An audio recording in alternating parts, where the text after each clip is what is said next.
പ്രിയമുള്ളവരെ, നമ്മളെ ഏറ്റവും പ്രധാനപ്പെട്ട ഒരു സംരംഭമാണ് ഇവിടെ ആരംഭിക്കുന്നത്. ഞാൻ advocate Smitha Bharathan, Thrissur women lawyers arts and recreation ക്ലബിൻ്റെ പ്രസിഡൻ്റാണ്.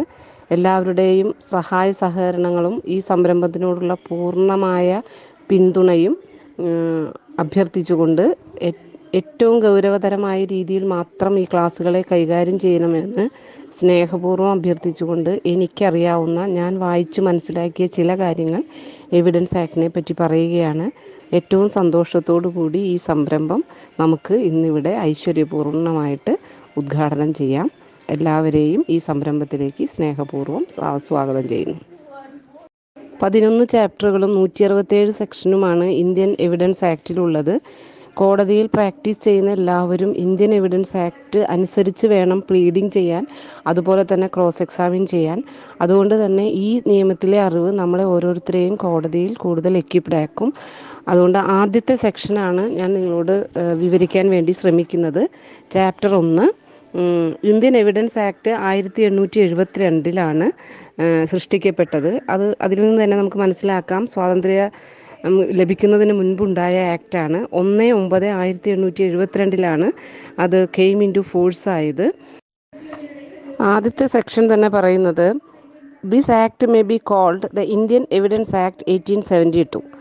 It extends to the whole of India except Jammu and Kashmir and applies to all judicial proceedings in or before any court, including courts martial other than courts martial convened under Army Act, the Naval Discipline Act or Indian Navy Discipline Act 1934 or the Air Force Act, but not to affidavits presented to any court or officer, nor to proceedings before an arbitrator, and it shall come into force on the first day of September 1872. അതാണ് ഒന്നാമത്തെ സെക്ഷനിൽ പറയുന്നത്. പക്ഷേ ഇപ്പോൾ നമ്മുടെ ജമ്മു കാശ്മീരിൻ്റെ പ്രത്യേക പദവി എടുത്തു കളഞ്ഞതിൻ്റെ അടിസ്ഥാനത്തിൽ ഒരു പക്ഷേ എൻ്റെ അറിവ് ശരിയാണെങ്കിൽ ഇപ്പോൾ it extends to whole India എന്ന് നമുക്ക് വേണമെങ്കിൽ മാറ്റി പറയാൻ വേണ്ടി പറ്റും. അപ്പോൾ ഇതിൽ ഒഴിവാക്കിയിരിക്കുന്ന 2 ഇന്ത്യൻ എവിഡൻസ് ആക്ട് അപ്ലിക്കബിൾ അല്ല എന്ന് പറഞ്ഞിരിക്കുന്നത് ഏതിലൊക്കെയാണ്? ആർബിട്രേറ്ററുടെ അടുത്ത് ഇന്ത്യൻ എവിഡൻസ് ആക്ട് അപ്ലിക്കബിൾ അല്ല.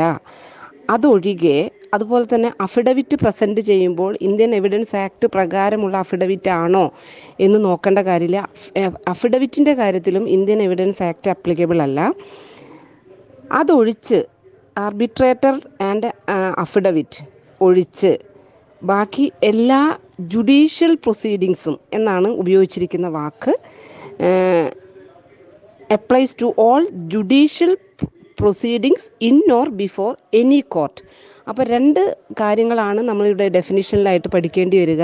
എന്താണ് ജുഡീഷ്യൽ പ്രൊസീഡിങ്സ്, എന്താണ് കോർട്ട്? നേരത്തെ നമ്മൾ 2 എക്സെപ്ഷൻസ് പറഞ്ഞു. അത് ഒന്ന് ആർബിട്രേറ്ററുടെ പ്രൊസീഡിങ്സിന് ബാധകമല്ല, അഫിഡവിറ്റിന് ബാധകമല്ല ഇന്ത്യൻ എവിഡൻസ് ആക്ട് എന്ന് പറഞ്ഞു.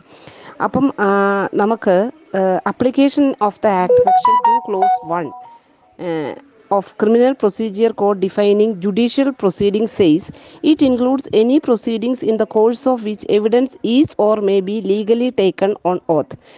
അപ്പോൾ ജുഡീഷ്യൽ പ്രൊസീഡിങ്സിനെ ക്രിമിനൽ പ്രൊസീജിയർ കോഡിൻ്റെ സെക്ഷൻ 2 വിവരിച്ചിരിക്കുന്നത് it includes any proceedings in the course of which evidence is or may be legally taken on oath എന്നാണ്. അപ്പോൾ അങ്ങനെ ഓത്ത് പ്രകാരം ലീഗലി എവിഡൻസ് എടുക്കാത്ത മറ്റ് പ്രൊസീഡിങ്സിൽ എവിഡൻസ് ആക്ട് അപ്ലിക്കബിൾ ആണോ എന്നൊരു ചോദ്യം നമുക്കിതിൽ ചോദിക്കാൻ പറ്റും. അത് ഡിസ്കസ് ചെയ്തിരിക്കുന്നത് ബഹുമാനപ്പെട്ട സുപ്രീം കോടതി ക്യൂൻ വേഴ്സസ് ഗോലം ഇസ്മയിൽ എന്ന കേസിൽ ജുഡീഷ്യൽ പ്രൊസീഡിങ്സ് എന്താണ് എന്ന് പറഞ്ഞിട്ടുണ്ട്. is any proceedings in the course of which evidence is or may be taken or which is in any judgment, sentence or final order is passed on recorded evidence. അപ്പോൾ judicial പ്രൊസീഡിങ്സിനെ നമുക്ക് ഇങ്ങനെ define ചെയ്യാൻ വേണ്ടി പറ്റും. Proceedings എന്ന് പറയുന്നത് evidence record ചെയ്തതിന് ശേഷം ഈ എവിഡൻസ് പ്രകാരം ഒരു സെൻറ്റൻസോ ഒരു ജഡ്ജ്മെൻറ്റോ ഉണ്ടാകുമ്പോഴാണ് അതിനെ ജുഡീഷ്യൽ പ്രൊസീഡിങ്സ് എന്ന് പറയുന്നത്.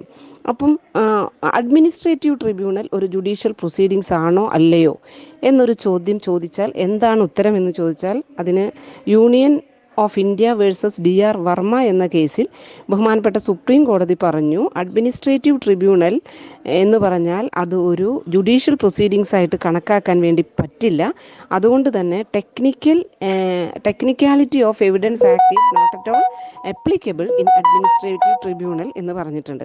അപ്പോൾ അങ്ങനെ വിവിധ തരത്തിൽ income tax tribunals, commission of inquiry, election tribunals, industrial tribunals, departmental proceedings, ഇതിലൊന്നും പ്രധാനമായും എവിഡൻസ് ആക്ടിൻ്റെ അപ്ലിക്കേഷൻ ഇല്ല എന്ന് ബഹുമാനപ്പെട്ട സുപ്രീം കോടതി പറഞ്ഞിട്ടുണ്ട്. അതുകൊണ്ട് തന്നെ നമ്മളിപ്പോൾ ഉദാഹരണത്തിന് ഒരു ഡൊമസ്റ്റിക് എൻക്വയറി ഓഫീസറായി ഏതെങ്കിലും ബാങ്കിലോ അല്ലെങ്കിൽ ഏതെങ്കിലും ഡിഫൻസ് കൗൺസിലോ ആയിട്ട് ഡൊമസ്റ്റിക് എൻക്വയറി മാറ്റേഴ്സിൽ ഹാജരാകുമ്പോൾ ഒരു ഫോട്ടോസ്റ്റാറ്റ് കോപ്പി കൊടുത്താൽ എൻക്വയറി ഓഫീസർ ഇത് സ്വീകരിക്കാൻ പറ്റില്ല. It is only a photostat copy, it is prohibited under evidence act എന്ന് പറഞ്ഞാൽ നമുക്ക് പറയാൻ പറ്റും, evidence act is not applicable in your proceedings, it is applicable only in judicial proceedings, so it must be accepted. രണ്ടാമത്തെ section repeal ചെയ്ത് കളഞ്ഞതാണ്, പുതിയ ആക്ടിൽ അതില്ല. മൂന്നാമത്തെ സെക്ഷൻ ഇൻ്റർപ്രിട്ടേഷൻ ക്ലോസ് ആണ്. In this act the following words and expressions are used in the following census unless contrary intention appears from the context. അപ്പോൾ ഈ evidence ആക്ടിൽ സൂചിപ്പിച്ചിരിക്കുന്ന വാക്കുകൾ ഏതൊക്കെ തരത്തിലാണ് ഓരോ എക്സ്പ്രഷനെയും ഡിഫൈൻ ചെയ്തിരിക്കുന്നത് എന്നാണ് സെക്ഷൻ 3 പറഞ്ഞിരിക്കുന്നത്. ഓരോ വേർഡ്സ് ബൈ വേർഡ്സ് ആയിട്ട് നമുക്ക് നോക്കാം. ആ സെക്ഷനിൽ പ്രത്യേകമായി പറയുന്നു, ലെജിസ്ലേറ്റീവ് ഇൻറ്റൻഷൻ ഒരു വാക്കിന് ലെജിസ്ലേറ്റീവ് ഇൻറ്റൻഷൻ എന്താണോ ആ ഇൻറ്റൻഷനിൽ മാത്രമേ ആ വേർഡിൻ്റെ സെൻസ് ഉപയോഗിക്കാൻ വേണ്ടി പാടുള്ളൂ. ഉദാഹരണത്തിന് കോർട്ട് എന്ന് പറഞ്ഞാൽ ജുഡീഷ്യൽ പ്രൊസീഡിങ്സ് നടക്കുന്ന കോർട്ട് എന്ന് തന്നെയായിരിക്കണം എവിഡൻസ് ആക്ട് പ്രകാരം മനസ്സിലാക്കേണ്ടത്. അല്ലാതെ ടെന്നീസ് കോർട്ട്, ബാഡ്മിൻ്റൺ കോർട്ട് അതൊന്നുമായി ഞാൻ കണക്കാക്കിയത് എന്ന രീതിയിൽ ഒരിക്കലും ഉപയോഗിക്കാൻ വേണ്ടി പാടില്ല. Sense and intention of the legislature is to be upheld എന്നാണ് സെക്ഷൻ 3 തുടങ്ങുമ്പോൾ തന്നെ പറയുന്നത്. അപ്പോൾ ആദ്യമായിട്ട് എക്സ്പ്ലെയിൻ ചെയ്യുന്ന വേർഡ് എന്ന് പറയുന്നത് കോർട്ടാണ്. Court includes all judges and magistrates and all persons except arbitrators legally authorized to take evidence. അപ്പോൾ കോർട്ട് എന്ന് പറഞ്ഞാൽ it includes all judges and magistrates and all persons except arbitrators legally authorized to evidence. കോടതി എന്ന് പറഞ്ഞാൽ എല്ലാ ജഡ്ജിമാരും എല്ലാ മജിസ്ട്രേറ്റുമാരും ഉൾപ്പെടുന്നു.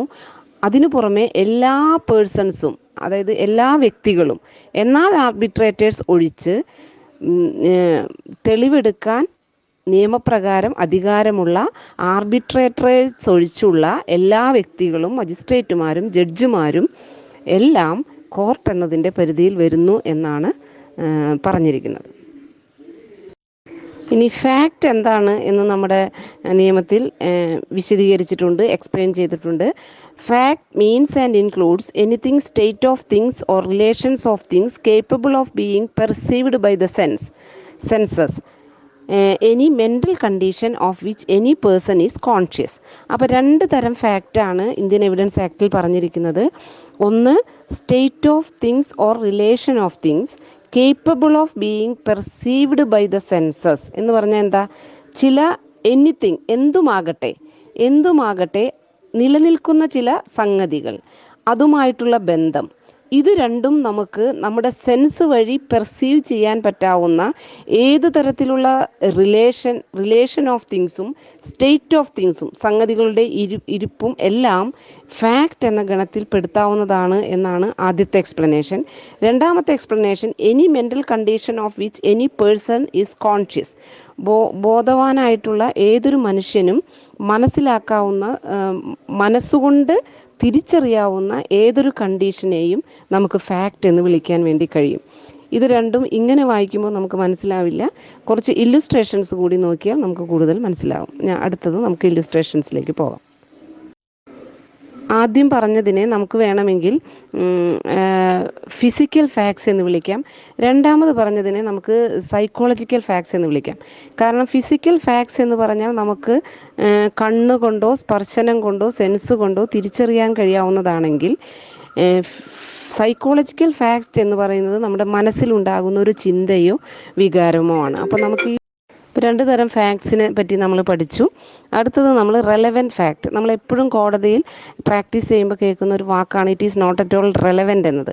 അപ്പോൾ എങ്ങനെയാണ് ഒരു ഫാക്റ്റിനെ റെലവൻറ്റ് ഫാക്റ്റ് ആണോ അല്ലയോ എന്ന് എവിഡൻസ് ആക്ട് പ്രകാരം തീരുമാനിക്കേണ്ടത് എന്നതിനാണ് റെലവൻറ്റ് എന്നതിൻ്റെ എക്സ്പ്ലനേഷൻ എവിഡൻസ് ആക്റ്റിൽ പറഞ്ഞിരിക്കുന്നത്. One fact is said to be relevant to another when the one is connected with the other in any of the ways referred to the provisions in the act relating to the relevancy of fact. അപ്പോൾ relevancy means connection between one fact and another. One fact is said to be relevant to another when it is connected with another in any of the ways referred to in the provisions relating to relevancy of facts in section 5 to 55 deal with relevancy chapter of Evidence Act. അപ്പം 5 to 55 എന്തൊക്കെയാണ് ഒരു ഫാക്റ്റിൻ്റെ relevant ഫാക്ടറായിട്ട് വരുന്നത് എന്ന് നമ്മൾ പഠിക്കാൻ വേണ്ടി section 5 തൊട്ട് 55 വരെയുള്ള വകുപ്പുകൾ അതിനെപ്പറ്റിയാണ് പറയുന്നത്. പക്ഷേ ഇപ്പോൾ നമ്മൾ മനസ്സിലാക്കേണ്ടത് എന്താണ് റെലവൻറ്റ് ഫാക്റ്റ് എന്നുള്ളതാണ്. ഒരു റെലവൻറ്റ് ഫാക്റ്റ് ഒരു ഫാക്റ്റ് റെലവൻ്റ് ആവണമെങ്കിൽ ആ ഫാക്റ്റ് നമ്മൾ കോടതിയിൽ ഉയർത്തിപ്പിടിക്കാൻ തെളിയിക്കാൻ ഉദ്ദേശിക്കുന്ന ഫാക്റ്റുമായി ഒരു തരത്തിലോ അല്ലെങ്കിൽ മറ്റേതെങ്കിലും തരത്തിലോ ബന്ധപ്പെട്ടതായിരിക്കണം. ഉദാഹരണത്തിന് കുടുംബ കോടതിയിൽ റിട്ടേൺ ഓഫ് ഓർണമെൻറ്റ്സിന് വേണ്ടിയാണ് നമ്മൾ കേസ് ഫയൽ ചെയ്തിരിക്കുന്നതെങ്കിൽ നമ്മൾ റിട്ടേൺ ഓഫ് ഓർണമെൻറ്റ്സ് ചോദിക്കുന്നതിനേക്കാൾ മുൻപായി ഇത് കൊടുക്കാനുള്ള കപ്പാസിറ്റി, കൊടുക്കാനുള്ള ശേഷി നമുക്കുണ്ടായിരുന്നു എന്നതൊരു റെലവൻറ്റ് ഫാക്ടറാണ്. അതുകൊണ്ട് തന്നെ നമുക്ക് ആ സമയത്ത് പെൺകുട്ടിയുടെ പിതാവിൻ്റെ സോഴ്സ്, അവർക്കുണ്ടായിരുന്ന ഇൻകം എന്നത് കൊടുത്തു എന്ന ഫാക്റ്റാണ് നമ്മൾ കോടതിയിൽ തെളിയിക്കേണ്ടത് എങ്കിലും അതിൻ്റെ റെലവൻറ്റ് ഫാക്റ്റിൻ്റെ കൂട്ടത്തിൽ കണക്റ്റഡായി ഇദ്ദേഹത്തിൻ്റെ സോഴ്സ് ഓഫ് ഇൻകമും വരും. അതുകൊണ്ടാണ് a fact in any ways connected with the other fact and all the fact in any way connected with the relevant fact are considered to be relevant fact under Indian Evidence Act എന്ന് പറയുന്നു. കോടതിയിൽ നമ്മൾ പലപ്പോഴും cross examine ചെയ്യുമ്പോൾ it is not a relevant question എന്ന് പറയാറുണ്ട് ജഡ്ജിമാർ. അപ്പോൾ എങ്ങനെയാണ് ഈ ഫാക്റ്റ് ഇൻ ഇഷ്യൂ റെലവൻറ്റ് ഫാക്റ്റായി മാറുന്നതെന്ന് നമുക്ക് കോടതിയിൽ പറയാൻ വേണ്ടി കഴിയണമെങ്കിൽ നമ്മൾ പറയുന്ന ഫാക്റ്റ് ഇൻ ഇഷ്യൂവുമായി ഈ തരത്തിൽ ഇത് റെലവൻ്റ് ആണ് എന്ന് കോടതിയിൽ നമുക്ക് സ്ഥാപിക്കാൻ വേണ്ടി കഴിയണം. അതുകൊണ്ടാണ് ഒരു ഫാക്റ്റ് എപ്പോഴാണ് റെലവൻറ്റ് ഫാക്റ്റായിട്ട് ഒരു ഫാക്റ്റ് ഇൻ ഇഷ്യൂയിൽ മാറുന്നത് എന്നത് വളരെ ശ്രദ്ധാപൂർവം കൈകാര്യം ചെയ്യേണ്ട ഒരു വിഷയമായി മാറുന്നത്. ഇനി നമ്മൾ പഠിക്കാൻ വേണ്ടി പോകുന്നത് ഫാക്റ്റ് ഇൻ ഇഷ്യൂ എന്താണ് എന്നുള്ളതാണ്. Fact in issue. The expression fact in issue means and includes any fact from which either by itself or in connection with other fact the existence, non-existence, nature or extent of any right, liability or disability asserted or denied in any suit or proceedings necessarily follows.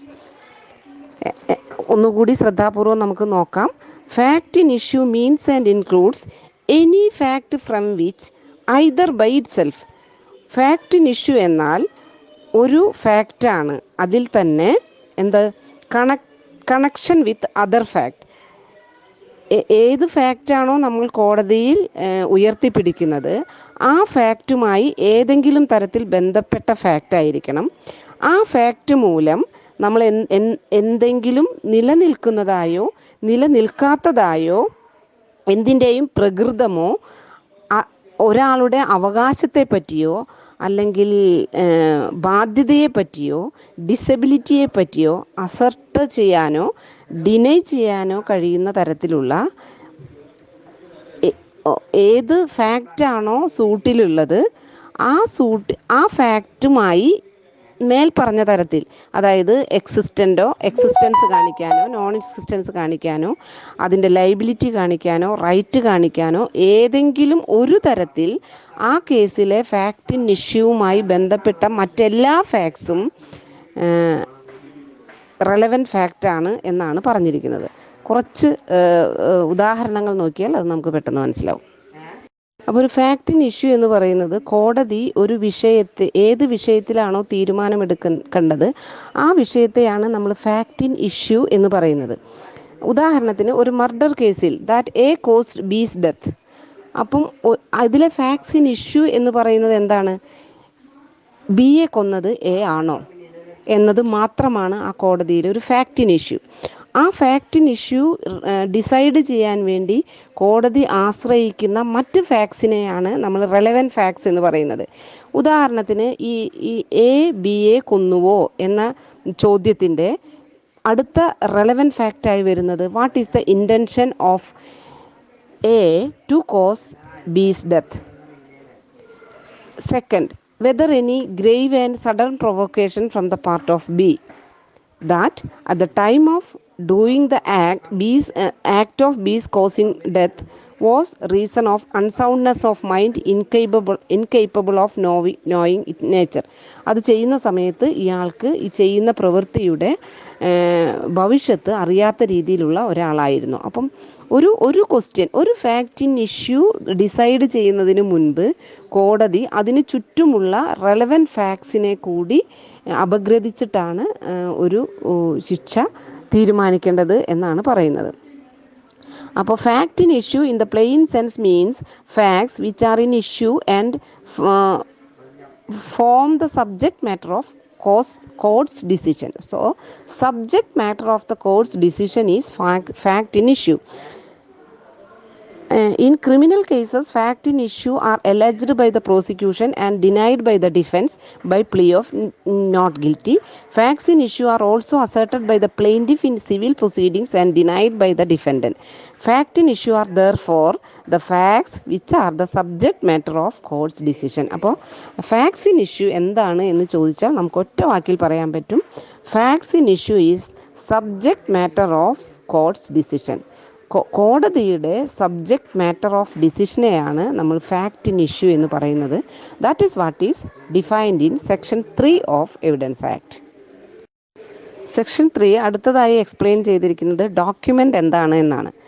Document means any matter expressed or described upon any substance by means of letters, figures or marks or by more than one of those means intended to be used or which may be used for the purpose of recording that matter. അപ്പോൾ document means any matter expressed എന്നാണ് പറഞ്ഞിരിക്കുന്നത്. Document എഴുതണം എന്ന് evidence ആക്ടിൽ പറഞ്ഞിട്ടില്ല. Document means any matter expressed or described അപ്പോൾ any substance, പേപ്പറിൽ വേണമെന്ന് പറഞ്ഞിട്ടില്ല. അപ്പോൾ any substance by means of letters കൊണ്ടാകാം, ഫിഗേഴ്സ് ചിത്രം വരച്ചുകൊണ്ടാകാം, ഓർ മാർക്കുകൾ രേഖപ്പെടുത്തിക്കൊണ്ടാകാം, or by more than one of those means രണ്ടും കൂടിയാകാം. ഈ മേൽപ്പറഞ്ഞ ഏതെങ്കിലും ഒരു രീതിയിലാവാം. ഇൻറ്റൻഡഡ് ടു ബി യൂസ്ഡ് പക്ഷേ അതിനൊരു ഇൻറ്റൻഷൻ ഉണ്ടായിരിക്കണം. വെറുതെ കുത്തിക്കോറി വരച്ചാൽ പോരാ. Intended to be used or which may be used അല്ലെങ്കിൽ അത് ഉപയോഗിക്കാവുന്ന തരത്തിലായിരിക്കണം for the purpose of recording that matter. എഴുതുന്ന വ്യക്തി അല്ലെങ്കിൽ ചിത്രം വരയ്ക്കുന്ന വ്യക്തി അദ്ദേഹത്തിൻ്റെ മനസ്സിലെ കാര്യം അതിൽ റെക്കോർഡ് ചെയ്യപ്പെടണം എന്ന ഉദ്ദേശത്തോടു കൂടി ഏതൊരു സബ്സ്റ്റൻസിലും എഴുതുകയോ മാർക്കിടുകയോ ചിത്രം വരയ്ക്കുകയോ എന്ത് ചെയ്താലും അതിനെ ഡോക്യുമെൻ്റായി കണക്കാക്കാം എന്നാണ് ഡോക്യുമെൻ്റ് എന്ന എക്സ്പ്ലനേഷൻ വഴി സെക്ഷൻ 3യിൽ ഡിസ്ക്രൈബ് ചെയ്തിരിക്കുന്നത്, ഡിഫൈൻ ചെയ്തിരിക്കുന്നത്. അപ്പോൾ നമ്മളതിൽ നിന്ന് മനസ്സിലാക്കുന്നത് എന്താണ്? ഡോക്യുമെൻ്റ് എന്ന് പറഞ്ഞാൽ പേപ്പറിൽ എഴുതുന്ന ഒരു സംഗതി മാത്രമല്ല ഡോക്യുമെൻ്റ്. അത് വേർഡ്സ് പ്രിൻ്റ് ചെയ്തതാവാം, ഇത്തോഗ്രാഫ് ചെയ്തതാവാം, ഫോട്ടോഗ്രാഫ് ചെയ്തതാകാം. അതിനെയൊക്കെ നമുക്ക് ഡോക്യുമെൻ്റ് എന്ന് വിളിക്കാം. ഒരു മാപ്പോ പ്ലാനോ ഒരു ഡോക്യുമെൻ്റാണ്. കാരണം വര കാരിക്കേച്ചർ ഒരു ഡോക്യുമെൻ്റായി നമുക്ക് യൂസ് ചെയ്യാൻ വേണ്ടി കഴിയും. ഒരു മെറ്റൽ പ്ലേറ്റിൽ ആരെങ്കിലും എഴുതി വെച്ചാൽ അതിനെ നമുക്ക് ഒരു ഡോക്യുമെൻ്റായി യൂസ് ചെയ്യാൻ പറ്റും. ഒരു വാളിൽ അല്ലെങ്കിൽ ഒരു ചുമരിൽ ആരെങ്കിലും എന്തെങ്കിലും എഴുതി വെച്ചാൽ അതിനെയും നമുക്കൊരു ഡോക്യുമെൻ്റായിട്ട് യൂസ് ചെയ്യാൻ വേണ്ടി കഴിയുമെന്നാണ് സെക്ഷൻ 3 വായിക്കുമ്പോൾ നമുക്ക് മനസ്സിലാകുന്നത്.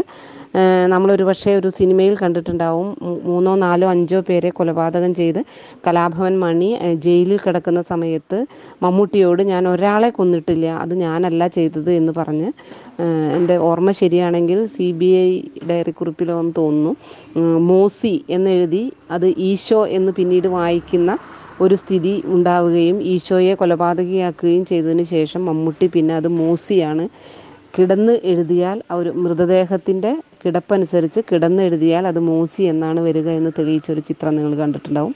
അപ്പോൾ അത് ആ കേസിനെ സംബന്ധിച്ചൊരു റെലവൻറ്റ് ഫാക്ടറും ആ കേസിനെ സംബന്ധിച്ചൊരു ഡോക്യുമെൻറ്റുമായിട്ട് ആ സ്ട്രക്ചർ അല്ലെങ്കിൽ ആ വോൾ മാറുന്നു.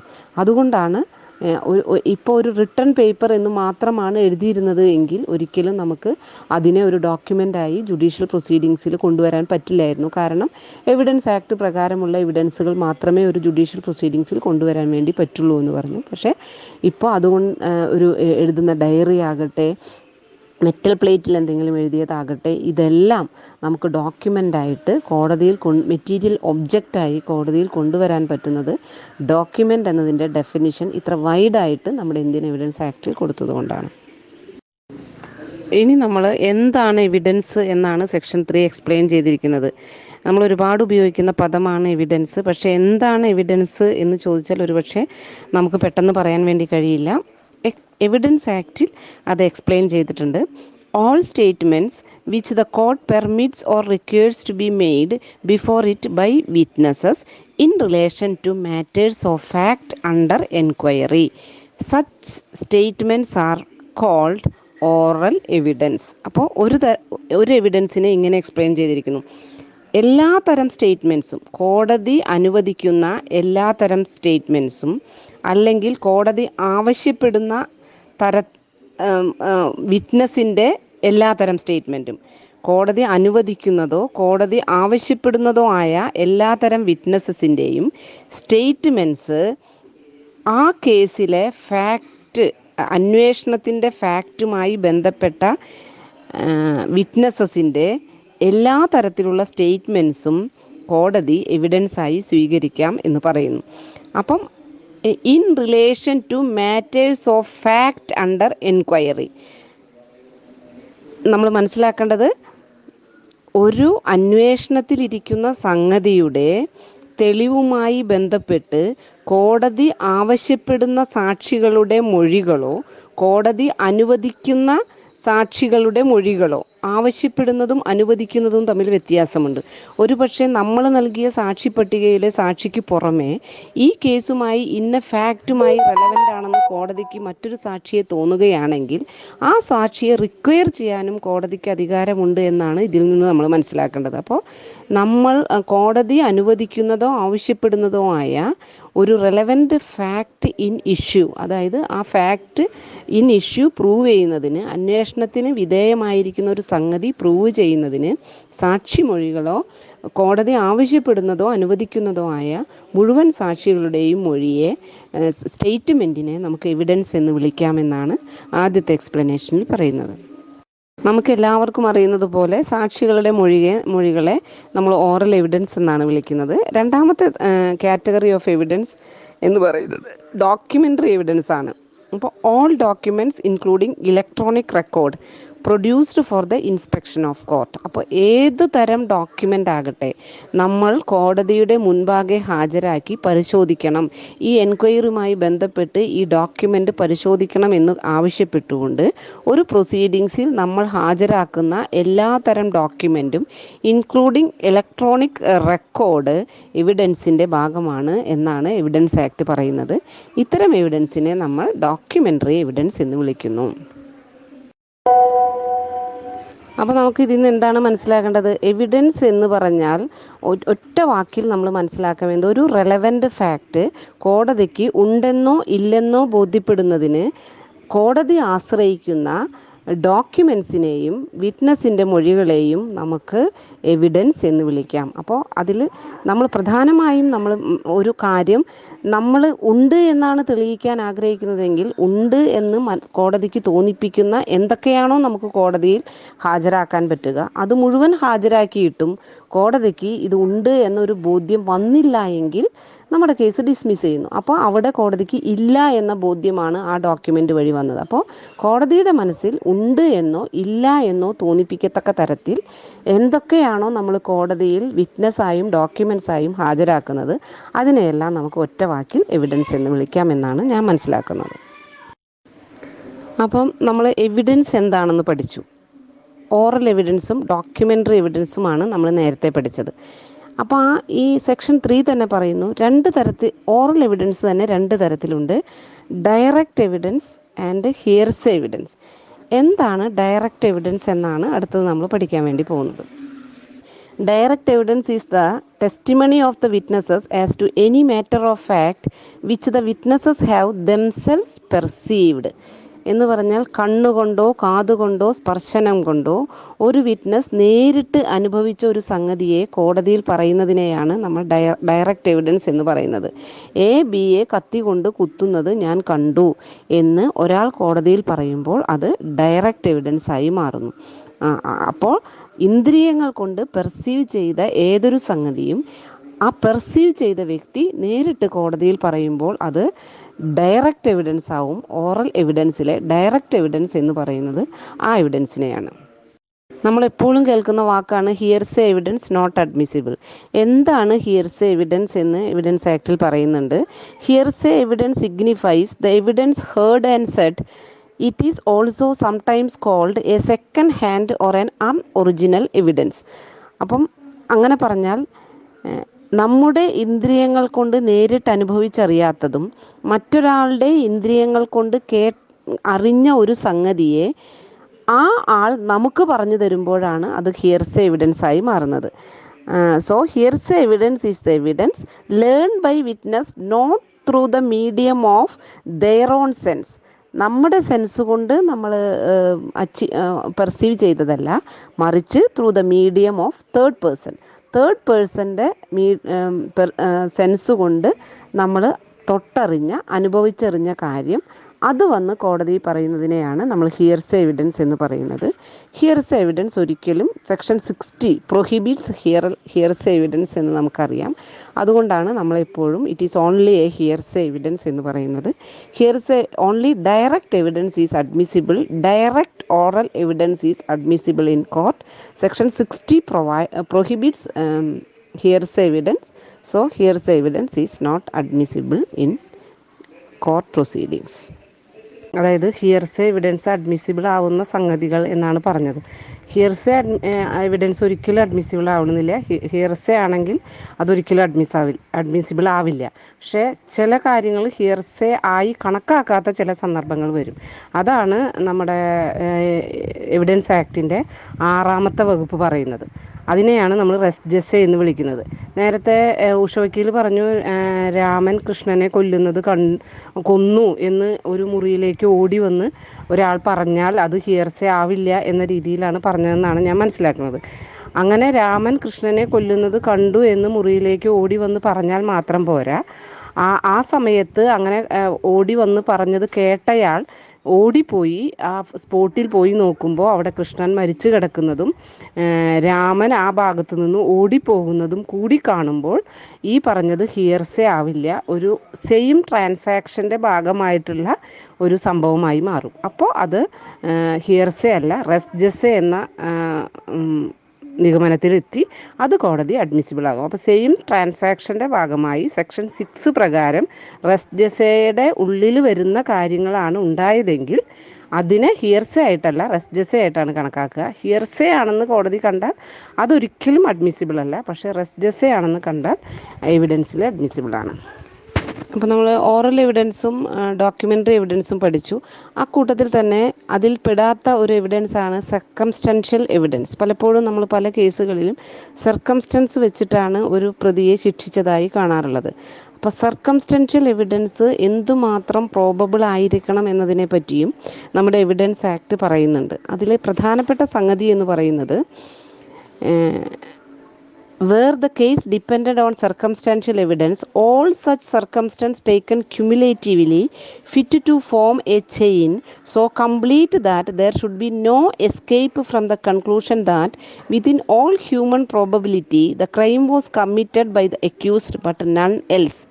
അക്യൂസ്ഡ് ചെയ്തതാണ് എന്ന് തെളിയിച്ചാൽ മാത്രം പോരാ, അക്യൂസ്ഡ് അല്ലാതെ മറ്റാരും അത് ചെയ്യാനുള്ള സാധ്യത ഇല്ല എന്ന് മനസ്സിലാകുന്ന തരത്തിലുള്ള സർക്കംസ്റ്റൻസ് എല്ലാം ഫില്ല് ചെയ്യുന്ന ഒരു കേസിൽ സർക്കംസ്റ്റാൻഷ്യൽ എവിഡൻസ്, ഡയറക്റ്റ് എവിഡൻസ് മാത്രമാണ് കോടതി സ്വീകരിക്കുക എന്ന് പറയുമ്പോഴും സർക്കംസ്റ്റാൻഷ്യൽ എവിഡൻസ് വെച്ച് ഈ ചെയിൻ കംപ്ലീറ്റ് ആണെങ്കിൽ ഈ പ്രതി ആണ് ഈ കുറ്റം ചെയ്തതെന്നും പ്രതിയല്ലാതെ മറ്റൊരാളും ചെയ്യാൻ സാധ്യത ഈ സർക്കംസ്റ്റൻസ് വെച്ചിട്ട് ഇല്ല എന്നും കോടതിക്ക് തോന്നുകയാണെങ്കിൽ സർക്കംസ്റ്റാൻഷ്യൽ എവിഡൻസ് വെച്ച് ഒരു പ്രതിയെ സർക്കംസ്റ്റാൻഷ്യൽ എവിഡൻസും കോടതിക്ക് സ്വീകരിക്കാം എന്ന് എവിഡൻസ് ആക്ട് പറയുന്നു. സർക്കംസ്റ്റാൻഷ്യൽ എവിഡൻസിൻ്റെ ഏറ്റവും നല്ല ഉദാഹരണമായി നമുക്ക് ചൂണ്ടിക്കാണിക്കാൻ പറ്റുന്ന ഒരു കേസാണ് father Benedict versus state of Kerala 1967 KLT 466. അതിൽ 364 302 പ്രകാരമാണ് പ്രതിയെ ശിക്ഷിക്കാൻ വേണ്ടി ചാർജ് ചെയ്യപ്പെട്ടിരുന്നത്. അതിലെ കേസ് എന്ന് പറയുന്നത് ഈ ഫാദർ ബെനഡിക്റ്റ് മറിയക്കുട്ടി എന്ന് പറയുന്ന ഒരു സ്ത്രീയുമായി അടുപ്പത്തിലായിരുന്നു എന്നും അയാളിൽ ഈ സ്ത്രീക്ക് ഒരു കുട്ടി ജനിച്ചു എന്നും ഇടയ്ക്കിടെ ഈ അക്യൂസ്ഡ് അവൾക്ക് പൈസ കൊടുക്കാറുണ്ട് എന്നുമാണ് പറയുന്നത്. കുറേ നാളുകൾക്ക് ശേഷം ഈ പൈസ കൊടുക്കൽ കുറഞ്ഞപ്പോൾ ഈ സ്ത്രീ ഇയാളെ ബ്ലാക്ക് മെയിൽ ചെയ്യാനും കൂടുതൽ പൈസ ആവശ്യപ്പെടാനും തുടങ്ങി. നിർവാഹമില്ലാതായപ്പോൾ ഇദ്ദേഹം ഈ മറിയക്കുട്ടിയെ 32 കിലോമീറ്റർ അകലെ ചങ്ങനാശ്ശേരി എന്ന സ്ഥലത്തേക്ക്, താമസ സ്ഥലത്ത് നിന്ന് 32 കിലോമീറ്റർ അകലെ ചങ്ങനാശ്ശേരി എന്ന സ്ഥലത്തേക്ക് സ്നേഹം ഭാവിച്ചു കൊണ്ടുപോയി. എന്നിട്ട് അവളെ കത്തിയെടുത്ത് കുത്തി കൊന്നു. ആ നേക്കഡ് ബോഡിയിൽ റോഡിൽ ഒരു ബെഡ്ഷീറ്റ് കൊണ്ട് പൊതിഞ്ഞ് ബെഡ്ഷീറ്റിൽ തിരിച്ചു കൊണ്ടുവന്ന് താമസ സ്ഥലത്തിനടുത്ത് കൊണ്ടുവന്ന് ബോഡി ഇട്ടു എന്നതാണ് കേസ്. അപ്പോൾ ആ കേസിൽ there is no eye witness to the occurrence and prosecution had to rely only on the circumstantial evidence. അപ്പം ആ കേസിൽ ബഹുമാനപ്പെട്ട സെഷൻസ് കോടതി അദ്ദേഹത്തെ ശിക്ഷിക്കുകയാണ് ചെയ്തത്. അതിന് ആ ചെയിൻ കംപ്ലീറ്റ് ചെയ്യാൻ കോടതി ഉപയോഗിച്ച കാര്യങ്ങൾ എന്തൊക്കെയാണ് എന്ന് നോക്കിയാൽ നമുക്ക് സർക്കംസ്റ്റാൻഷ്യൽ എവിഡൻസ് എന്താണെന്ന് മനസ്സിലാവും. First, the accused had strong motive. ശരിയാണ്. കാരണം എന്താണ്? ഇദ്ദേഹത്തിന് ഇയാൾ വീണ്ടും പൈസ ചോദിക്കുന്നത് കൊണ്ട് ഇയാളെ കൊല്ലണം എന്നൊരു മോട്ടീവ് വന്നു. The accused had strong motive. The deceased was last seen alive along with accused by some witnesses. അവസാനമായി ഇദ്ദേഹത്തിൻ്റെ കൂടെയാണ് ലാസ്റ്റ് സീൻ തിയറി എന്നാണ് നമ്മളതിനെ പറയുന്നത്. The deceased was last seen alive along with accused by some witnesses while they were on their way to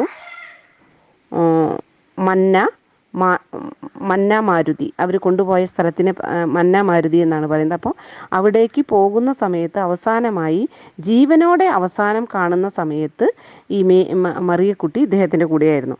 the accused was seen alone at but midnight while returning from the place of occurrence.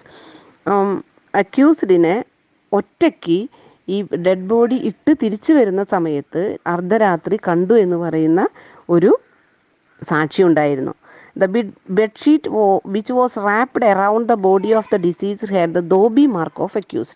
ആ ബെഡ്ഷീറ്റിൽ dhobi mark ഉണ്ടായിരുന്നു. ഈ accused അലക്കാൻ കൊടുക്കുന്ന അതേ സ്ഥലത്തെ ധോബി മാർക്കാണ് ഈ ബെഡ്ഷീറ്റിൽ ഉണ്ടായിരുന്നത്. Certain material objects like knife with which the deceased was stabbed and blood stains blue bag were recovered at the instance of the accuse.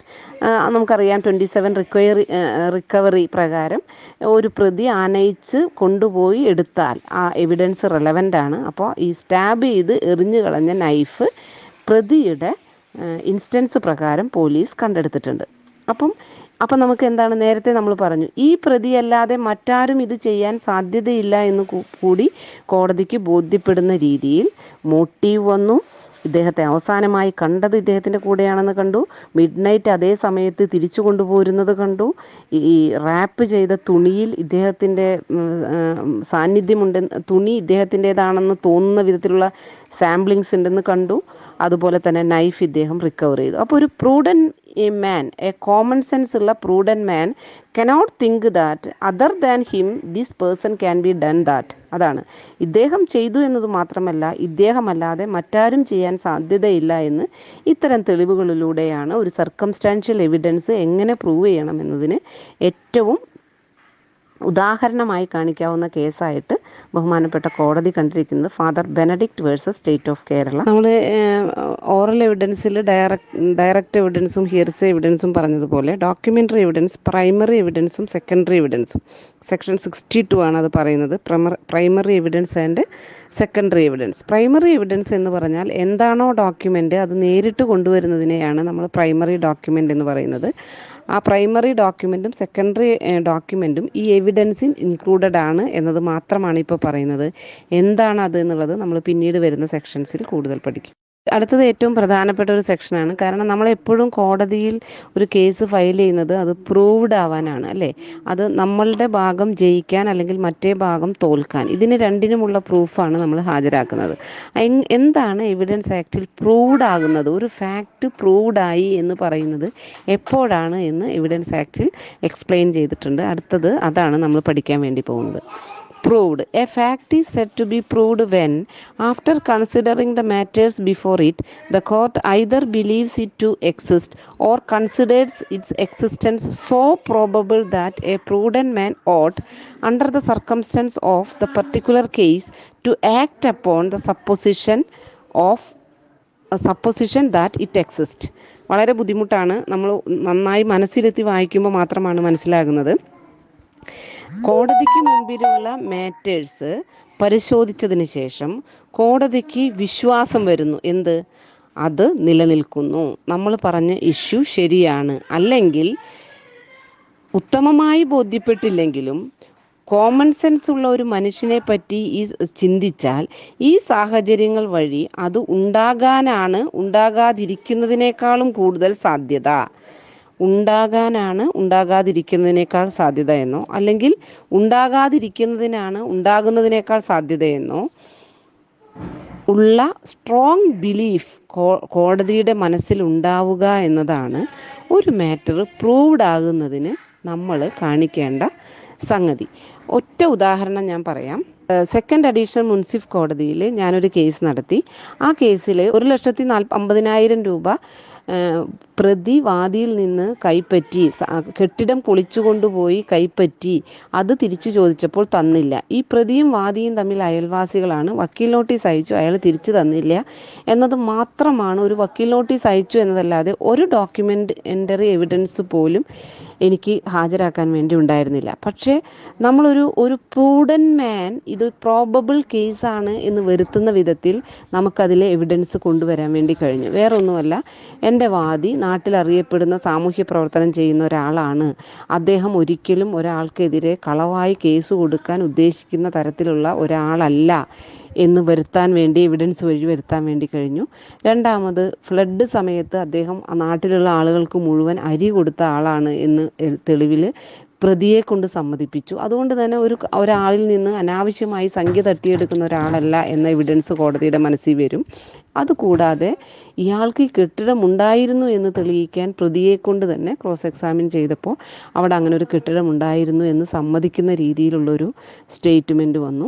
അതിനുശേഷം ഈ 1,40,000 രൂപ എന്നത് അദ്ദേഹത്തെ സംബന്ധിച്ച് പ്രസക്തമല്ലെന്നും ഈ പ്രതി അവരുടെ പണിക്കാരനെ അടിക്കാൻ വന്നതിന് ക്രിമിനൽ കേസുണ്ട്, ആ സാഹചര്യത്തിൽ ഈ പൈസ ഇയാളിൽ നിന്ന് തിരിച്ചു വാങ്ങിയേ കഴിയൂ എന്ന രീതിയിൽ കേസിന് വന്നതാണ് എന്നും കരുതി ഒരു ഡോക്യുമെൻ്ററി എവിഡൻസോ ഒരു പൈസ നേരിട്ട് കൊടുക്കുന്ന ഒരു സാക്ഷിയോ ഇല്ലാഞ്ഞിട്ട് പോലും ഒരു പ്രൂഡൻറ്റ് കോമൺ സെൻസ് ഉള്ള ഒരു മനുഷ്യന് ഇത് ശരിയാണ് എന്ന് തോന്നിപ്പിക്കുന്ന വിധത്തിലുള്ള ഫാക്ട്സ് ഇതിൽ റെലവൻറ്റ് ഫാക്ട്സ് ആയിട്ട് കൊണ്ടുവരാൻ കഴിയുകയും ആ കേസ് ജയിക്കുകയും ചെയ്തു. എല്ലാ കേസിലും അങ്ങനെ നമുക്ക് കഴിയണമെന്നില്ല. കാരണം സത്യസന്ധമായ ഒരു കേസാണ് നമ്മുടെ മുൻപിലേക്ക് വരുന്നതെങ്കിൽ ഇങ്ങനെ റെലവൻറ്റ് ഫാക്ട്സ് എല്ലാം കൂടി കൊണ്ടുവന്ന് കോടതിയുടെ മനസ്സിലേക്ക് നമുക്ക് ഇത് ശരിയായ കേസാണെന്ന് തെളിയിക്കാനുള്ള എവിഡൻസ് കൊണ്ടുവന്നാൽ ഒരു ഡോക്യുമെൻ്ററി എവിഡൻസും ഡയറക്റ്റ് ഐ വിറ്റ്നസ്സും ഇല്ലെങ്കിൽ പോലും ആ കേസ് ജയിക്കാൻ പറ്റുന്നൊരു സാഹചര്യം ഉണ്ടായി. അപ്പോൾ ഒരു പ്രൂഡൻറ്റ് കോമൺ സെൻസ് ഉള്ളൊരു മനുഷ്യൻ, നമ്മളെപ്പോലുള്ള ഒരാൾ, നമുക്കൊരു വിശ്വാസം തോന്നുന്ന ഒരു സ്റ്റോറിയെ നമ്മൾ വിശ്വസിക്കണമെങ്കിൽ നമ്മൾ എന്തൊക്കെയാണ് ആ വിശ്വസിക്കാൻ വേണ്ടി എനിക്ക് വേണ്ടത് എന്ന് നമ്മൾ സ്വയം ചിന്തിക്കുക. ആ ചിന്തയിലേക്ക് നിങ്ങൾക്ക് വേണ്ട സംഗതികൾ നിങ്ങൾ കോടതിയിലേക്ക് കൊടുക്കുക. അപ്പോൾ തന്നെ ഒരു പ്രൂഡൻറ്റ് കോമൺ സെൻസ് ഉള്ള ഒരു മനുഷ്യൻ ചിന്തിക്കുന്നതാണ് നമ്മളൊക്കെ ചിന്തിക്കുന്നത്. ആ ചിന്തയ്ക്ക് അടിസ്ഥാനപ്പെടുത്തിയുള്ള വിവരങ്ങൾ കോടതിയിൽ കൊടുക്കുക. അപ്പോഴാണ് പ്രൂവ്ഡ് എന്ന കോടതിയുടെ മനസ്സിലേക്ക് പ്രൂവ്ഡ്, എവിഡൻസ് ആക്റ്റിൽ പറയുന്ന പ്രൂവ്ഡ് എന്ന സെൻസിലേക്ക് നമുക്ക് പോകാൻ വേണ്ടി കഴിയുക. എന്താണ് ഡിസ്പ്രൂവ്ഡ് എന്നും പറഞ്ഞിട്ടുണ്ട്. A fact is said to be disproved when after considering the matters before it court either believes that it does not exist or considers that its non existence so probable that a prudent man ought under the circumstance of the particular case to act upon the supposition that it does not exist. നേരത്തെ പറഞ്ഞതിൻ്റെ നേരെ വിപരീതമായി ചിന്തിച്ചാൽ മതി. ഒരു കോടതിയുടെ മുമ്പിൽ ഇന്ന കാര്യം ഉണ്ട് എന്ന് പറയുമ്പോൾ ആ ഉണ്ട് എന്ന സംഗതി തെളിയിക്കാൻ കഴിഞ്ഞില്ല എന്ന് മാത്രമല്ല, ആ ഉണ്ട് എന്ന സംഗതി വിശ്വസനീയമായ രീതിയിൽ, ഒരു കോമൺ പ്രൂഡന്റ് മാന് വിശ്വസനീയമായ രീതിയിൽ ആ സംഗതി ഉണ്ട് എന്ന് ഒരു ബിലീഫ് കോടതിയിൽ ഉണ്ടായില്ല എങ്കിൽ നമ്മളതിനെ ഡിസ്പ്രൂവ്ഡ് എന്ന സെക്ഷനിലാണ്, എന്ന കാറ്റഗറിയിലാണ് ഉൾപ്പെടുത്തേണ്ടത്. The case is disproved, hence it is dismissed എന്ന് കോടതി പറയുന്നു. പ്രൂവ് ചെയ്യുകയോ ഡിസ്പ്രൂവ് ചെയ്യുകയോ ചെയ്യാത്തതായ എല്ലാ കേസുകളെയും നോട്ട് പ്രൂവ്ഡ് എന്ന് പറയണം എന്നാണ് അടുത്ത ഡെഫിനിഷനായി. നോട്ട് പ്രൂവ്ഡിൻ്റെ ഡെഫിനിഷൻ പറഞ്ഞിരിക്കുന്നത് a fact is said to be not proved when it is neither proved nor disproved. നേരത്തെ പറഞ്ഞപ്പോൾ അത് പ്രൂവ് ചെയ്യുകയോ ഡിസ്പ്രൂവ് ചെയ്യുകയോ ചെയ്യാതെ രണ്ടിൻ്റെയും മധ്യത്തിൽ നിൽക്കും. ചില കാര്യങ്ങൾ ചെയ്തോ എന്നും സംശയം വരും, ചെയ്തില്ലേ എന്നും സംശയം വരും. അപ്പോൾ എപ്പോഴും അത് നോട്ട് പ്രൂവ്ഡ് എന്ന് പറഞ്ഞ് കോടതി ഡിസ്മിസ് ചെയ്യുകയാണ് ചെയ്യേണ്ടത് എന്നാണ് പറഞ്ഞത്. പ്രൂവ്ഡോ അല്ലാത്ത എല്ലാ സംഗതികളെയും നോട്ട് പ്രൂവ്ഡ് എന്ന് പറയുന്നു. എന്തൊക്കെയാണ് മേ പ്രൊസീം, ഷാൾ പ്രൊസീം, കൺക്ലൂസീവ് പ്രൂഫ്? ഇത് മൂന്നും നമ്മൾ ഒരുപാട് തവണ പ്രിസംപ്ഷൻസ് നമ്മൾ കോടതി കേട്ടിട്ടുണ്ട്. പ്രിസംപ്ഷൻസ് എന്തൊക്കെയാണെന്ന് നമ്മൾ വരുന്ന സെക്ഷൻസിൽ പഠിക്കും. പക്ഷേ മേ പ്രൊസ്യൂം എന്ന് പറഞ്ഞാൽ എന്താണ് എന്ന് ചോദിച്ചാൽ, whenever it is provided by this act that the court may presume a fact, it may either regard such fact as proved unless and until it is disproved or may call for proof of it. അതായത് ചില കാര്യങ്ങൾ അല്ല എന്ന് തെളിയിക്കുന്നത് വരെയും ആണ് എന്ന് കോടതി പ്രസ്യൂം ചെയ്യുന്നതിനെയാണ് മേ പ്രസ്യൂം എന്ന് പറയുന്നത്. ഇനി ഷാൾ പ്രസ്യൂം എന്ന് പറഞ്ഞാൽ whenever it is directed by this act that the court shall presume a fact, it shall regard such fact as proved unless and until disproved. നേരത്തെ കേസിൽ കോടതിക്ക് മേ പ്രസ്യൂമാണ്. സർക്കംസ്റ്റൻസ് വെച്ച് കോടതിക്ക് വേണമെങ്കിൽ ആ പ്രിസംഷനെ റിബട്ട് ചെയ്യാവുന്ന സർക്കംസ്റ്റൻസ് ഉണ്ട് എന്ന് തോന്നുകയാണെങ്കിൽ അത്തരം പ്രിസംഷൻ വേണ്ട എന്ന് കോടതിക്ക് ഡിസ്ക്രിഷണറി പവർ ഉണ്ട്. പക്ഷേ ഷാൾ പ്രസ്യൂം എന്ന് പറഞ്ഞ് എന്തൊരു കാര്യത്തെ പറ്റിയും പറഞ്ഞിട്ടുണ്ടെങ്കിൽ ആ ഫാക്റ്റ് ഉണ്ട് എന്നത് നമ്മൾ കൺക്ലൂസീവ് പ്രൂഫാക്കി സ്വീകരിച്ചേ മതിയാവും. അപ്പോൾ അതിനെയാണ് നമ്മൾ റിബട്ടബിൾ പ്രിസംഷൻ എന്നും ഇറിബട്ടബിൾ പ്രിസംഷൻസ് എന്നും പറയുന്നത്. അപ്പം മേ പ്രസ്യൂം എന്ന് പറഞ്ഞാൽ റിബട്ടബിൾ ആണ്, ഷാൾ പ്രസ്യൂം എന്ന് പറഞ്ഞാൽ ഇറിബട്ടബിൾ ആണ്. Conclusive proof: when one fact is declared by this act to be conclusive proof of another, the court shall on proof of one fact regard the other as proved and shall not allow evidence to be given for the purpose of disproving it. അതായത് conclusive പ്രൂഫായി കോടതി ചിന്തിക്കുന്ന ഒരു സംഗതിയെപ്പറ്റി അതിനെതിരായി ഒരു evidence കൊടുക്കാൻ തന്നെ നമുക്ക് അവകാശമില്ല എന്നാണ് കോടതി പറയുന്നത്. ഇത് ഇപ്പോൾ ഉദാഹരണത്തിന് ഒരു വ്യക്തി പറയുകയാണ്, ഞാൻ ഇവരെ വിവാഹം ചെയ്തിട്ടില്ല എന്ന് പറയുമ്പോൾ മറ്റേ വ്യക്തി അദ്ദേഹം എന്നെ വിവാഹം ചെയ്തിരുന്നു, അതിൻ്റെ ഡിവോഴ്സ് പേപ്പറാണ് ഇപ്പോൾ കാണിച്ചത് എന്ന് പറഞ്ഞൊരു ഡിവോഴ്സ് ഡിഗ്രി കോടതിയിലേക്ക് ഹാജരാക്കി കഴിഞ്ഞാൽ ആ ഡിവോഴ്സ് ഡിഗ്രി നിലനിൽക്കുന്നിടത്തോളം ഈ ഡിവോഴ്സ് ഡിഗ്രി വന്നത് അദ്ദേഹത്തിന് ലീഗൽ മാരേജ് ഉണ്ടായിരുന്നത് കൊണ്ടാണ്. അത് കൺക്ലൂസീവ് പ്രൂഫാണ്. പിന്നെ ഈ ഡിവോഴ്സ് ഡിഗ്രി കൊണ്ടുവന്നത് ഫ്രോഡിലൻ്റ് ആയിട്ടാണെന്ന് വേണമെങ്കിൽ തെളിയിക്കാം. പക്ഷെ മാരേജ് ശരിയല്ല എന്ന് ഈ ഡിവോഴ്സ് ഡിഗ്രി നിൽക്കുന്നിടത്തോളം കാലം ഒരു കോടതിയിലും പറയാൻ പറ്റില്ല. അതിനെയാണ് നമ്മൾ കൺക്ലൂസീവ് പ്രൂഫ് എന്ന് പറയുന്നത്. മേ പ്രസ്യൂമിൻ്റെ ഉദാഹരണമായിട്ട് നമുക്ക് പറയാൻ വേണ്ടി കഴിയും, കളവ് മുതൽ കൈവശം വെച്ച് വാങ്ങിച്ച ഒരാൾ അത് കളവ് മുതലാണ് എന്ന് മനസ്സിലാക്കിയിട്ടാണ് വാങ്ങിയത് എന്നൊരു പ്രിസംഷൻ വേണമെങ്കിൽ കോടതിക്ക് എടുക്കാം, അല്ലെങ്കിൽ പ്രോസിക്യൂഷനോട് തെളിയിക്കാൻ വേണ്ടി പറയാം. കട്ട മുതൽ പൊസഷനിൽ ഉള്ള ഒരാളെ കള്ളനായിട്ട് കോടതിക്ക് കാണാം. അതല്ല സർക്കംസ്റ്റൻസ് അതർവൈസ് തിങ്ക് ചെയ്യാൻ പറയുന്നുണ്ടെങ്കിൽ അല്ല, നിങ്ങൾ പ്രൂവ് ചെയ്യാൻ പറയൂ എന്ന് പ്രോസിക്യൂഷനോട് പറയാം. അതാണ് മേ പ്രസ്യൂം. ഷാൽ പ്രൊസ്യൂമിൻ്റെ ഉദാഹരണമായിട്ട് നമുക്ക് പറയാൻ പറ്റാവുന്ന ഒരു കാര്യമാണ്. ഇപ്പം നമുക്കറിയാം, ഒരു സഡൻ പ്രൊവോക്കേഷനിലാണ് ഞാൻ ഒരാളെ കൊലപാതകം ചെയ്തത്, എനിക്ക് പ്രൈവറ്റ് ഡിഫൻസ് വേണം. സഡൻ പ്രൊവോക്കേഷനിലാണ് ചെയ്തത്, അല്ലെങ്കിൽ പ്രൈവറ്റ് ഡിഫൻസ് 96 പ്രകാരമുള്ള പ്രൈവറ്റ് ഡിഫൻസ് ഉപയോഗിച്ചിട്ടാണ് ഞാനത് ചെയ്തത് എന്നൊരു കോടതിയിൽ ഒരാൾ പ്ലീഡ് ചെയ്ത് കഴിഞ്ഞാൽ, തെളിയിക്കുന്നത് വരേക്കും, ആ സർക്കംസ്റ്റൻസ് തെളിയിക്കുന്നത് വരേക്കും അങ്ങനെ ഒരു സർക്കംസ്റ്റൻസേ ഇല്ല എന്ന് കോടതി അനുമാനിക്കണം. ഷാൾ പ്രൊസ്യൂം. അത് പറഞ്ഞ ഉടനെ ഇദ്ദേഹത്തെ ശരിയാണല്ലോ, നിങ്ങൾക്ക് പ്രൈവറ്റ് ഡിഫൻസ് ആണ് എന്നൊരു പ്രിസംഷൻ അല്ല കോടതിയുടെ മുൻപാകെ വേണ്ടത്. ഈ അക്യൂസ്ഡ് പറയും പ്രകാരം ഒരു സർക്കംസ്റ്റൻസ് ഇല്ല എന്ന് പ്രൊസ്യൂം ചെയ്ത് കോടതി അവിടെ ഇരിക്കുകയും ഈ പറഞ്ഞ അക്യൂസ്ഡ് അത് പ്രൂവ് ചെയ്യുകയും വേണം. അതിനെയാണ് ഷാൾ പ്രൊസ്യൂം എന്ന് പറയുന്നത്. കൺക്ലൂസീവ് പ്രൂഫ് നമ്മൾ നേരത്തെ പറഞ്ഞതുപോലെ, ഒരു കോടതി ഒരു ഡിവോഴ്സ് ഡിഗ്രി കാണിച്ചാൽ ഇവർ രണ്ടുപേരും തമ്മിലുള്ള മാരിറ്റൽ റിലേഷൻഷിപ്പ് ഇപ്പോൾ നിലനിൽക്കുന്നില്ല എന്ന കൺക്ലൂസീവ് പ്രൂഫായിട്ട് അതിനെ ആക്സെപ്റ്റ് ചെയ്യണം. അതല്ലാതെ ഇപ്പോഴും അവർ ഹസ്ബൻഡും വൈഫുമാണെന്നോ അല്ലെങ്കിൽ അതിനു മുമ്പ് അവർ ഹസ്ബൻഡും വൈഫും ആയിരുന്നില്ല എന്നോ ഉള്ളൊരു പ്രൂഫ് ഈ ഡിവോഴ്സ് ഡിഗ്രി നിലനിൽക്കുന്നിടത്തോളം കാലം കോടതി അനുമാനിക്കാൻ പാടില്ല. അതിനെയാണ് കൺക്ലൂസീവ് പ്രൂഫ്. അപ്പോൾ കൺക്ലൂസീവ് പ്രൂഫിന് എതിരായിട്ടുള്ള ഒരു എവിഡൻസ് നമ്മൾ കൊണ്ടുവരാൻ പാടില്ല. ഷാൾ പ്രൊസ്യൂം എന്ന് പറയുന്ന ഒരു സർക്കംസ്റ്റൻസ് നിലനിൽക്കുമ്പോൾ അതിനെതിരായിട്ടുള്ള ഒരു എവിഡൻസ് കൊണ്ടുവന്നിട്ട് കാര്യമില്ല. കോടതിയുടെ മനസ്സിൽ ഷാൾ പ്രൊസ്യൂമാണ്. മേ പ്രൊസ്യൂം ആണെങ്കിൽ മേ പ്രൊസ്യൂം എന്ന് പറയുന്ന സ്ഥലത്ത് കോടതിയുടെ ഡിസ്ക്രിഷണറി പവർ ഉണ്ട്.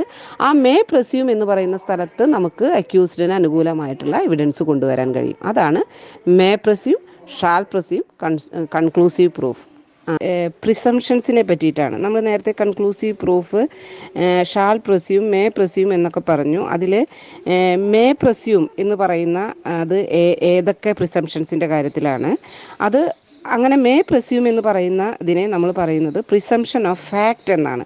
ഒരു ഫാക്റ്റിനെ സംബന്ധിച്ച എല്ലാം മേ പ്രൊസ്യൂമിലേ വരാൻ പറ്റുള്ളൂ. കാരണം എന്താണ്? ആ ഫാക്റ്റിനെ പറ്റി എതിരായിട്ടുള്ള തെളിവ് കൊണ്ടുവരാനുള്ള ഒരു സാഹചര്യം മറ്റേ ഭാഗത്തിന് കിട്ടിയേ പറ്റൂ. അതുകൊണ്ടാണ് അത് may presume. A presumption of fact is always termed as may presume. പിന്നെ presumption of law or artificial presumptions. ഇങ്ങനെയാണ് പ്രിസംഷൻസിനെ രണ്ട് തരത്തിൽ നമ്മൾ ക്ലാസിഫൈ ചെയ്തിരിക്കുന്നത്: presumption of fact and presumption of law. Presumption of fact natural presumption, presumption of law artificial presumption. അപ്പോൾ presumption of fact എന്തൊക്കെയാണെന്നും presumption of law എന്തൊക്കെയാണെന്നുമാണ് നമ്മൾ അടുത്തത് നോക്കാൻ വേണ്ടി പോകുന്നത്. പ്രിസംഷൻ ഓഫ് ഫാക്റ്റ് എന്ന് പറയുന്നത് ഏതൊക്കെ തരത്തിലുള്ള സന്ദർഭങ്ങളിലാണ് പ്രിസംഷൻ ഓഫ് ഫാക്റ്റ് ഉപയോഗിക്കേണ്ടതെന്നും ഏതൊക്കെ സെക്ഷനാണ് അതിൽ അപ്ലിക്കബിൾ ആകുന്നതെന്നും എവിഡൻസ് ആക്റ്റിൽ പറയുന്നത് സെക്ഷൻ 86 മുതൽ 88, section 90, section 113A and section 114 and 114A. ഈ പറയുന്ന സെക്ഷൻസ് എല്ലാം മേ പ്രൊസ്യൂം എന്ന ഗണത്തിൽ ഉൾപ്പെടണമെന്നാണ് എവിഡൻസ് ആക്റ്റിൽ സൂചിപ്പിച്ചിരിക്കുന്നത്. അപ്പോൾ എന്തൊക്കെയാണ് പ്രിസംഷൻ ഓഫ് ഫാക്റ്റ് എന്ന രീതിയിലുള്ള പ്രിസംഷൻ്റെ പരിധിയിൽ വരുന്ന സെക്ഷൻസും അതിൻ്റെ എക്സ്പ്ലനേഷനും ജസ്റ്റ് നമുക്കിപ്പോൾ ഒന്ന് നോക്കി പോവാം. അതിനുശേഷം നമുക്ക് പിന്നീട് വിശദമായി പഠിക്കാം. ഓക്കെ, അപ്പോൾ സെക്ഷൻ 86 എന്താണെന്ന് നോക്കാം. അതായത് ചില രേഖകൾ കോടതിയിൽ ഹാജരാക്കി കഴിഞ്ഞാൽ അത് ജെന്യുവിൻ ആണെന്ന് കോടതി പ്രസ്യൂം ചെയ്യണം. അതാണ് സെക്ഷൻ 86 തൊട്ട് പറയുന്നത്. Presumption as to certified copies of foreign judicial records. Foreign judicial records certified copy കൊണ്ടുവന്നു കഴിഞ്ഞാൽ അത് മേ പ്രസ്യൂമാണ്. ഇപ്പോൾ ബ്രിട്ടനിലെ ഒരു കോടതിയിലെ സർട്ടിഫൈഡ് കോപ്പി കൊണ്ടുവന്നു. ആ സമയത്ത് ഇയാൾ ബ്രിട്ടനിലില്ലാത്ത സമയത്താണ് ഇങ്ങനെ ഒരു ഉത്തരവുണ്ടായത്, ഈ വാദി ആ സമയത്ത് ബ്രിട്ടനിലേ ഇല്ല എന്ന് നമുക്ക് പ്രൂവ് ചെയ്യാൻ വേണ്ടി പറ്റും. അത് റിബട്ടബിൾ പ്രിസംഷനാണ്. അതുകൊണ്ട് മേ പ്രസ്യൂമിൽ വരാവുന്ന ഒന്ന് judicial records from foreign country, presumption as to books, maps and charts, and presumption as to telegraphic messages. അതായത് ഒരു ടെലിഗ്രാഫിൽ നിന്ന് ഒരു മെസ്സേജ് ഒരാൾക്ക് വന്നു കഴിഞ്ഞാൽ അത് ടെലിഗ്രാഫ് അതോറിറ്റീസ് പ്രോപ്പർലി സെൻഡ് ചെയ്ത മെസ്സേജാണ്. And presumption as to electronic message, ഇത് പ്രോപ്പർലി സെൻഡ് ചെയ്തതാണ് എന്നൊരു പ്രിസംഷൻ കോടതി എടുക്കണം. അതിനെയാണ് പ്രിസംഷൻ ഓഫ് ഫാക്റ്റ് എന്ന് പറയുന്നത്. അതാണ് മേ പ്രസ്യൂമിൽ വരുന്ന ചില സന്ദർഭങ്ങൾ. അതുപോലെ തന്നെ 113A എന്ന് പറയുന്നത് 113A എന്ന് പറയുന്ന പ്രിസംഷനും മേ പ്രസ്യൂമിൽ വരണം എന്നാണ് പറഞ്ഞിരിക്കുന്നത്. അപ്പോൾ 130 എന്ന് പറയുന്ന പ്രിസംഷൻ ഓഫ് ഫാക്റ്റിലാണ് വരുന്നത്. അത് proof of cession of territory, a notification in the official gazette that any portion of British territory നമ്മുടേതായി എന്ന് പറഞ്ഞു കഴിഞ്ഞാൽ അത് നമുക്ക് കോടതിയിൽ അധികം ആവശ്യം വരാത്തതാണ്. എന്നാലും ജസ്റ്റ് 113 അതാണെന്ന് മനസ്സിലാക്കി വയ്ക്കുക. ആ ടെറിട്ടറി ബ്രിട്ടീഷ് ഇന്ത്യയുടെ കയ്യിലുണ്ടായിരുന്നത് നോട്ടിഫിക്കേഷൻ പ്രകാരം ഇന്ത്യക്ക് കിട്ടി എന്നൊരു ഗസറ്റ് നോട്ടിഫിക്കേഷൻ വന്നാൽ അത് മേ പ്രസ്യൂമായിട്ട് നമ്മുടെ രാജ്യത്തിൻ്റെ ഭാഗമായിട്ട് കാണണം എന്നുള്ളതാണ് ഒന്ന് പറഞ്ഞത്. പിന്നെ 113A പ്രിസംഷൻ, അത് പുതിയതായി അമെൻമെൻറ്റ് പ്രകാരം എവിഡൻസ് ആക്റ്റിൽ ചേർത്തപ്പെട്ട ഒരു സെക്ഷനാണ്. Presumption as to abetment of suicide by a married woman. When the question is whether commission of suicide by a woman had been abetted by her husband or any relative of her husband and it is shown that she has had committed suicide within a period of 7 years from the date of her marriage and that her husband or such relative of her husband had subjected her to cruelty, the court may presume, having regard to all other circumstances of the case, that such suicide had been abetted by her husband or by such relative of husband. അതായത് 113A പ്രിസംഷനും may പ്രസ്യൂമിൻ്റെ പരിധിയിൽ വരും എന്നാണ്. അതാണ് presumption of ഫാക്റ്റിൽ വരുന്ന മറ്റൊരു section. അപ്പോൾ നമ്മൾ നേരത്തെ കണ്ടത് പ്രിസംഷൻ ആസ് ടു ഫാക്ട്സ് ആണ്. നമ്മൾ നേരത്തെ നോക്കിയ section 86 to 88, section 90, section 113A, section 114 evidence act പറയുന്നത് പ്രിസംഷൻ ആസ് ടു ഫാക്റ്റ് ആണ്. അപ്പോൾ നേരത്തെ നമ്മൾ പറഞ്ഞു presumption as to facts natural presumptions കൂടാതെ മറ്റൊരു തരത്തിലുള്ള പ്രിസംഷനും കൂടിയുണ്ട്. അതാണ് പ്രിസംഷൻ ഓഫ് ലോ. അതിനെ നമ്മൾ ആർട്ടിഫിഷ്യൽ പ്രിസംഷൻസ് എന്നും പറയുന്നു. പ്രിസംഷൻ ഓഫ് ലോ രണ്ട് തരത്തിലുണ്ട്. Rebuttable presumptions of law, irrebuttable presumptions of law. Irrebuttable presumptions of ലോയിനെയാണ് നമ്മൾ നേരത്തെ കൺക്ലൂസീവ് പ്രൂഫ് എന്ന് പറഞ്ഞത്. റിബട്ടബിൾ പ്രിസംഷൻസ് ഓഫ് ലോയിനെയാണ് നമ്മൾ ഷാൽ പ്രസ്യൂം എന്നതിൻ്റെ ഗണത്തിൽ പെടുത്തേണ്ടത്. അപ്പോൾ ഏതൊക്കെയാണ് റിബട്ടബിൾ പ്രിസംഷൻസ് ഓഫ് ലോ, ഏതൊക്കെയാണ് ഇറിബട്ടബിൾ പ്രിസംഷൻസ് ഓഫ് ലോ എന്നതാണ് അടുത്തത് നമ്മൾ വിശദീകരിക്കാൻ വേണ്ടി പോകുന്നത്. ഓക്കെ,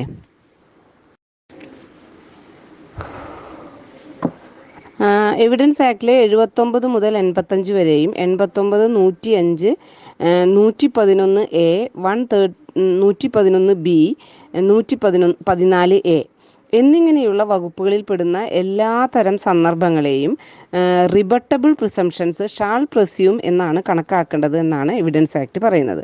അതായത് സെക്ഷൻ 79 പറയുന്നു സർട്ടിഫൈഡ് കോപ്പി ഹാജരാക്കിയാൽ അത് ജെനുവിൻ ആണെന്നൊരു പ്രിസംഷൻ ഉണ്ടാവണം. അത് ഒരു മജിസ്ട്രേറ്റ് ഒരു കൺഫെഷൻ റെക്കോർഡ് ചെയ്ത് കോടതിയിൽ ഹാജരാക്കിയാൽ ആ കൺഫെഷൻ ജെനുവിൻ ആണെന്നാണ് പ്രിസംഷൻ വേണ്ടത്. ഒഫീഷ്യൽ ഗസറ്റിൽ ഒരു സാധനം പബ്ലിഷ് ചെയ്ത് കഴിഞ്ഞാൽ ഒഫീഷ്യൽ ഗസറ്റ് ജെനുവിൻ ആണെന്നുള്ള പ്രിസംഷനാണ് വേണ്ടത്. സെക്ഷൻ 82 പ്രകാരം ഇംഗ്ലണ്ടിലെ ഒരു സീല് ചെയ്ത ഒരു ഓഫീസ് അതോറിറ്റി ഹാജരാക്കിയ ഒരു രേഖയാണെങ്കിൽ അത് ജെനുവിൻ ആണെന്നുള്ള പ്രിസംഷനാണ് വേണ്ടത്.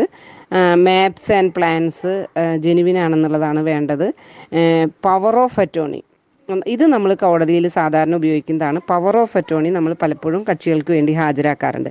അപ്പോൾ പവർ ഓഫ് അറ്റോർണി സാധാരണഗതിയിൽ ആരും ഒപ്പോസ് ചെയ്യുന്നത് കാണാത്തത് കൊണ്ടാണ് ഞാനൊന്നും ഒപ്പോസ് ചെയ്യാതിരുന്നത്. ഇപ്പോഴാണ് മനസ്സിലായത് അതിനൊരു പ്രൊവിഷൻ ഉണ്ട് എന്നുള്ളത്. എവിഡൻസ് ആക്ടിലെ സെക്ഷൻ 85 അനുസരിച്ച് ഒരു പവർ ഓഫ് അറ്റോർണി ഹാജരാക്കി കഴിഞ്ഞാൽ അത് ജെനുവിൻ ആണ് എന്നൊരു പ്രിസംഷൻ, ലീഗൽ പ്രിസംഷൻ ഉണ്ട്. അത് ഷാൽ പ്രസ്യൂം എന്നാണ് വരുന്നത്.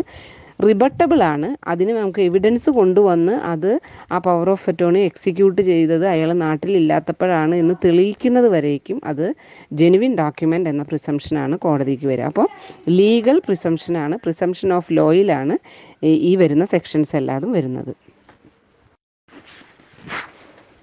അടുത്തത് ഇറിബട്ടബിൾ പ്രിസംഷനാണ്. പ്രിസംഷൻ ഓഫ് ലോയിലെ irrebuttable presumption of law, conclusive proof എന്ന് നമ്മൾ നേരത്തെ പറഞ്ഞത് അതിനെയാണ്. അതിൽ നമ്മൾ നേരത്തെ പറഞ്ഞതുപോലെ 41 സെക്ഷൻ 41 അനുസരിച്ച് ജഡ്ജ്മെൻറ്റ്, പ്രൊബേറ്റ്, ഇതിൻ്റെ എല്ലാം സ്റ്റാറ്റസ് ജെനുവിൻ ആണ്. അതൊരു കൺക്ലൂസീവ് പ്രൂഫാണ്. അതിനെതിരെ എവിഡൻസ് തന്നെ കൊണ്ടുവരാൻ പറ്റില്ല. അതിനെയാണ് നമ്മൾ കൺക്ലൂസീവ് പ്രൂഫ് എന്ന് പറയുന്നത്. പിന്നെ എന്താണ് 112 പ്രിസംഷൻ. ഫാമിലി കോടതിയിലൊക്കെ എപ്പോഴും നമ്മൾ ആർഗ്യൂ ചെയ്യുന്നതാണ്. മെയിൻ്റനൻസിന് വേണ്ടി കേസ് കുട്ടിയുടെ കുട്ടി എൻ്റെ അല്ല എന്ന് പിതാവ് പറയുമ്പോൾ we have to prove only that there is a legal marriage and the child is born within the period of 280 days after marriage. ഇത്ര മാത്രം പ്രൂവ് ചെയ്ത് കഴിഞ്ഞാൽ ആ കുട്ടി ലെജിറ്റിമേറ്റ് ചൈൽഡാണ്. Law is not there for declaring a child to be a bastard എന്നാണ് പല ഡിസിഷൻസും പറയുന്നത്. അതുകൊണ്ട് 112 പ്രിസംഷൻ പ്രകാരം 280 ഡേയ്സിനുള്ളിലാണ് കുട്ടി, മാരേജിന് ശേഷം 280 ഡേയ്സിന് ഉള്ളിലാണ് ശേഷമാണ് കുട്ടി ജനിച്ചത് എങ്കിൽ അത് ലെജിറ്റിമേറ്റ് ചൈൽഡ് എന്നാണ് പറയുന്നത്. അതുപോലെ തന്നെ 113 പ്രിസംഷൻ 112 പ്രിസംഷൻ പ്രകാരം ഒരു കുട്ടി മാരേജ് തെളിയിച്ചു കഴിഞ്ഞാൽ പിന്നീട് ആ കുട്ടി അയാളുടേതല്ല എന്ന് പറയാൻ പറ്റില്ല എന്നാണ് പ്രിസംഷൻ പറയുന്നത്. അയാൾക്ക് ആകെ പറ്റുന്നത് കോടതിയിൽ നോൺ ആക്സസ്, മാരേജിന് ശേഷം ഭാര്യയുമായി ഞാൻ ഇന്ന് വരെയും സെക്ഷൽ ഇൻ്റർകോഴ്സ് നടത്തിയിട്ടില്ല എന്ന് പ്രൂവ് ചെയ്താൽ മാത്രമാണ് അതിനെതിരെ അത് പ്രൂവ് ചെയ്യാൻ മാത്രമാണ് പറ്റുള്ളൂ. പിന്നെ അതിൽ തന്നെ പറയുന്ന മറ്റൊരു സെക്ഷനാണ് 113 എന്ന് പറയുന്നത്. അത് 113 ആണ് session proof of British territory സംബന്ധിച്ച ഒരു സെക്ഷനാണ് അത് പറയുന്നത്. 113 പ്രിസംഷൻ ആസ് ടു ലോയിലാണ് വരുന്നത് എങ്കിൽ 113A പ്രിസംഷൻ ആസ് ടു ഫാക്റ്റിലാണ് വരുന്നത്. അപ്പോൾ പ്രിസംഷൻ ആസ് ടു ലോയാണ് കുറച്ചും കൂടി സ്ട്രോങ്, കൺക്ലൂസീവ് പ്രൂഫിൻ്റെ പരിധിയിൽ വരുന്നത്.